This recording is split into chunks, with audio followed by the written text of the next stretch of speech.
있어요. 시댁은 삼천포였고 친정은 충청도였죠. 제 남편은 결혼할 당시에 걱정 없이 살게 해준다고 했습니다. 전 그 말 하나만 믿고 타지로 올라와 함께 살기로 결정했죠. 남편은 삼남 일녀 중 둘째였기에 제사나 명절 또한 부담이 크지 않을 거라 생각했어요. 그런데 결혼 생활은 제 생각과는 달랐습니다. 가정적일 것 같았던 남편은 무심했어요. 게다가 남다른 가족애를 가지고 있어 저와 사사건건 부딪히기 일쑤였죠. 처음 2년 정도는 어머님도 잘해주셨기 때문에 정말 이런 시댁을 만난 건 행운이구나 생각했는데 아이를 가지지 못하니 한 번에 찬밥 신세가 되어버리더라고요. 당시 20대 중반의 나이로 결혼을 한 거여서 어렸었는데도 제가 임신하기를 계속 바라셨습니다. 그러다 아이를 가지게 되었는데 또 손에 물 한 방울 묻히지 않게 하셨죠. 그때는 정말 손주를 보고 싶으셨나 보구나 했습니다. 그런데 딸인 다인이가 태어나자 어머님은 딸을 낳았다며 저와 다인이를 구박하기 시작했죠. 그뿐만 아니라 아이가 태어났을 때는 아예 찾아오시지도 않으셨습니다. 아무리 그래도 자기 핏줄이 태어나면 한 번은 오기 마련인데 어떻게 그럴 수 있을까 경악스러웠죠. 그런데 그 이유는 오로지 딸을 낳았다는 것 하나라는 말에 어이도 없었고 어떻게 이런 집안이 있을 수 있을까 하는 생각이 들더군요. 어머님은 남아 선호 사상이 강하셨기에 유독 다인이를 싫어하셨어요. 위아래 사촌이 여자아이밖에 없어서 아들이길 간절히 원하셨나 봐요. 아시다시피 나이가 있으신 분들은 남아 선호 사상이 심한 경우가 덜어 있거든요. 그에 대해 남편에게 말을 했더니 얼마 안 있으면 안 계실 텐데 너무 그러지 말라고 하기만 했죠. 그 사이에 우리 아이가 받을 상처는 어떡하나요? 남편의 말에 전 이혼을 해야 했습니다. 하지만 중졸로 할 수 있는 것도 없는 제가 아이를 키운다는 건 현실적으로 어려웠어요. 차라리 아이가 성인이 될 때까지 참아보자 생각하게 되었답니다. 정말 그때를 생각하면 지금도 아이에게 미안한 마음이 커요. 그렇게 명절이 다가오면 혼자 아들을 낳지 못한 제가 준비를 도맡아야만 했죠. 세상에 이런 법이 어디 있나 싶어 반박하고 싶었지만 혹시 아이에게 영향이 갈 수도 있을 것 같아 마음 편하게 화를 낼 수도 없었습니다. 그동안 어머님의 차별은 지속되어 저와 다인이에게 스트레스만을 남겨주었죠. 그런데 말로 차별이라고 하면 감이 안 오실 겁니다. 시댁은 오래된 시골집이라 방은 작은 방 하나와 큰 방 하나로 총 2개로 구성되어 있어요. 명절이나 제사를 지내야 하면 작은 방은 항상 여자들이 사용하고 큰 방은 남자들이 사용했죠. 방 크기가 문제가 아니었습니다. 작은 방은 쥐가 나오고 청소를 하지 않는 반면 큰 방은 어머님이 지내는 곳이라 상대적으로 깨끗했어요. 이러한 이유로 하룻밤을 자고 나면 몸이 가려웠죠. 그래서 저도 피하고 싶었습니다. 이 외에도 차별은 많았어요.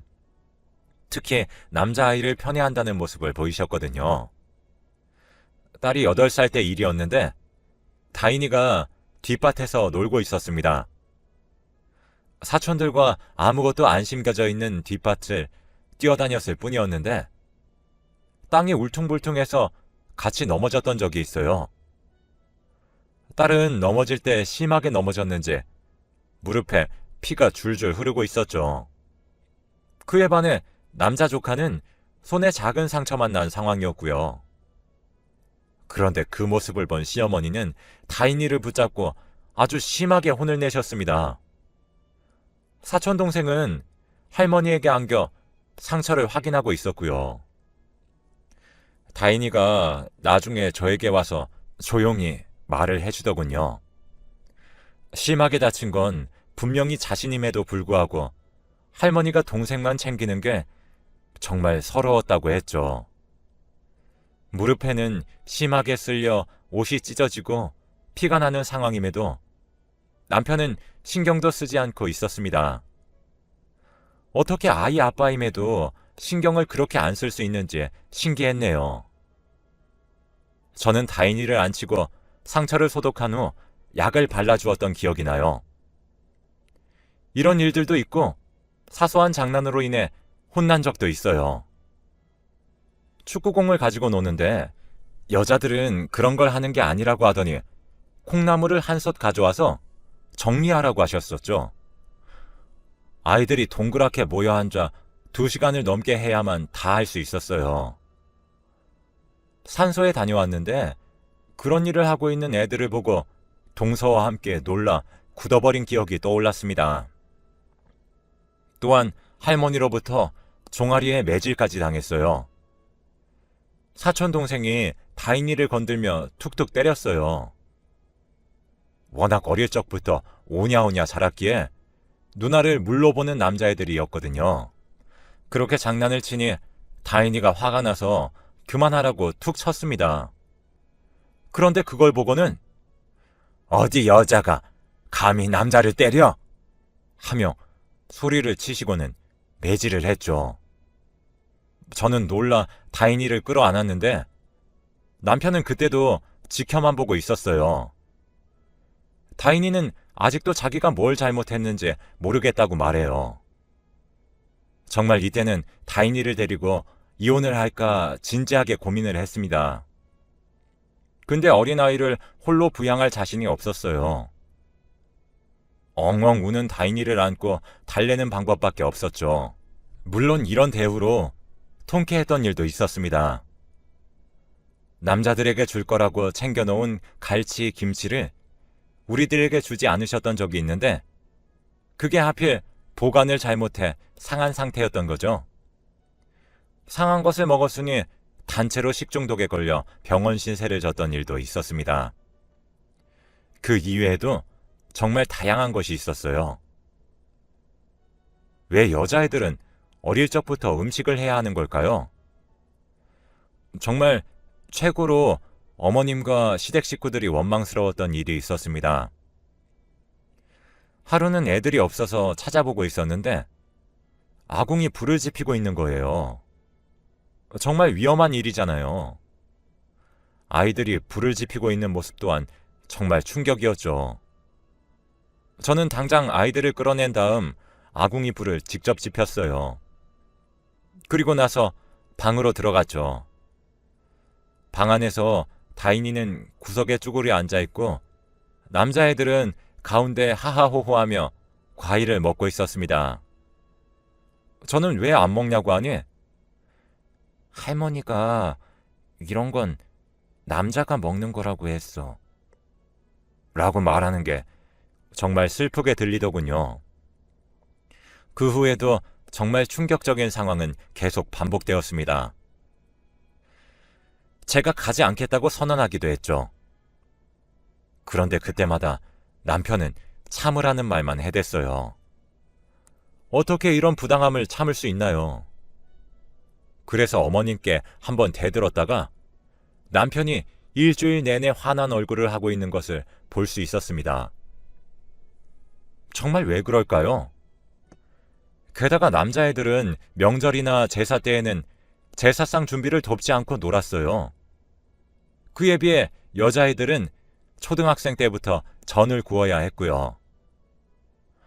하지 말라고 했지만 어머님은 저희 몰래 다른 방에서라도 일을 시키셨습니다. 그러다가 하루는 남자애들이 먹을 간식을 만들어서 방에 넣으라고 하더군요. 정말 어이가 없었습니다. 솔직히 여자들이 하녀도 아닌데 왜 이런 대우를 받아야 하나요? 이러한 잘못된 교육으로 인해 집에서도 둘째인 현재는 고기 반찬이 없으면 밥을 안 먹기도 하고 할머니한테 이르기까지 했어요. 또한 설날에 아이들이 기대하는 세배우 받는 세뱃돈에서도 차이가 있었습니다. 처음엔 동일하게 주지만 우리들이 드린 용돈은 고스란히 남자아이들의 손으로 쏙 들어갔죠. 심지어 바로 꺼내서 주는 모습을 보니 정말 마음에 안 들었어요. 용돈을 왜 드려야 하는 건가 싶은 생각이 들기 시작했거든요. 이러한 일들이 계속 반복되자 다인이도 쌓이는 게 많아졌습니다. 오죽하면 시골에 가는 게 정말 끔찍하다고 말할 정도였으니까요. 하지만 명절과 제사 때는 강제로 필참해야 했어요. 한 번은 남편에게 말을 했었지만 남편은 오히려 저와 다인이를 타박했습니다. 결혼 전 모습은 어디로 간 걸까요? 왜 사람이 이렇게까지 변하게 된 걸까요? 정말 속이 뒤집어졌죠. 이렇게 여자를 무시하는 사람이었으면 아예 결혼을 하지 않았을 텐데 말이에요. 다인이도 처음에는 왜 자기가 이런 일을 겪어야 하는지 몰랐어요. 그런데 역사를 배우게 되면서 할머니가 옛날 사람이라 그렇구나 생각하며 한 귀로 듣고 한 귀로 흘리기 시작했다네요. 하지만 여기에는 또 다른 문제들이 있었습니다. 바로 남편과 관련된 이야기예요. 처음에 제가 가족애가 강하다는 말을 했었잖아요. 정말 그 가족애에 박수를 쳐주고 싶습니다. 가족애로 인해 지금까지 어떤 일들이 있었는지 간략하게 말씀을 드리려고 해요. 일단 자기 가족의 험담을 하는 것을 정말 싫어합니다. 누가 들어도 맞는 말을 하는데도 불구하고 고집을 엄청 부려요. 게다가 험한 말을 듣는 건 더더욱 싫어하고요. 혹시라도 꺼내게 되면 정색하며 화를 크게 내기 때문에 저도 다인이도 말을 못했습니다. 그 예를 간단하게 들어드리려고 해요. 시누이가 매일같이 전화와서는 그렇게 뒷말을 많이 합니다. 저에게 말을 하면서 스트레스를 푸는데 듣는 사람은 정말 힘들어요. 그래서 남편에게 넌지시에 전화를 그만하게 해달라고 했더니 조금 참으래요. 손 윗사람이 되어놓고 그거 하나 못 참냐고요. 그런데 제가 힘들어서 못 듣겠다는 거잖아요. 그런데 제가 잘못한 건가요? 이전에 말을 했었지만 듣지 않아 부탁을 했음에도 남편은 저에게 오히려 짜증을 내더니 그냥 조금만 들어주라고만 했습니다. 요즘에도 가끔 전화는 오고 있어요. 그리고 저의 마음에 가장 크게 상처를 준 사건도 있었어요. 2014년 정도에 친정 어머니가 편찮으시다는 연락을 받게 되었죠. 그런데 남편은 모르쇠로 일관하더니 시댁 식구들과 술을 마시러 가버리더군요. 이게 상식적으로 이해가 가나요? 저는 시부모님이 편찮으시다는 연락이 오면 새벽이라도 가서 병원에 모셔가서 간병을 해드리기까지 했습니다. 그럼에도 불구하고 남편이 그렇게 행동한 것에 서운하기도 하고 배신감도 들었죠. 그날 전 결국 혼자 택시를 타고 비싼 요금으로 친정을 찾아간 기억이 있네요. 친정에 다녀온 후 바로 남편에게 따졌어요. 그런데 남편이 하는 말이 더 화가 났어요. 그러면 가족들이 오랜만에 모이자는데 어떻게 거절을 할 수 있어? 라는 거예요. 자기 가족들도 너무한다. 사돈이 아프다는데. 라고 했더니 또 정색을 하는 거 있죠? 사실 전 아직까지 제가 뭘 잘못했는지 전혀 모르겠습니다. 저로서는 서운할 수 있는 문제 아닌가요? 정말 마음의 상처가 컸어요.